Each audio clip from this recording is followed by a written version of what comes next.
In this guide, I will be showing you guys how to set up FaceTime on your iPhone. Let's get started. First, launch your Settings app. Now scroll all the way down and head over to the option Apps. From the list of apps, find FaceTime and launch it. Now here, you're gonna find this option of FaceTime. Make sure the toggle is on for it. When it's active, the switch will turn green, meaning FaceTime has been enabled on your device. Next, scroll down slightly to see your contact options. Here you can choose which phone numbers and email addresses people can use to reach you on FaceTime. These options are connected to your Apple ID and your phone number, so you can select or deselect them according to your preference.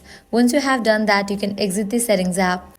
Now open the FaceTime app on your iPhone. If this is your first time using it, you'll see a welcome screen. If you have made FaceTime calls before, your call history will appear here. To make a new FaceTime call, tap the green New FaceTime button and add contacts you want to include in the call. Once you have added them, tap on FaceTime above the keyboard to start a video call. If you prefer an audio-only FaceTime call, just tap on the phone icon instead of the video icon.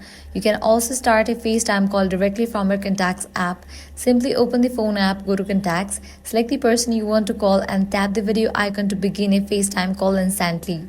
And that's it, you have successfully set up FaceTime on your iPhone. If this guide helped you out, do not forget to like, share and subscribe.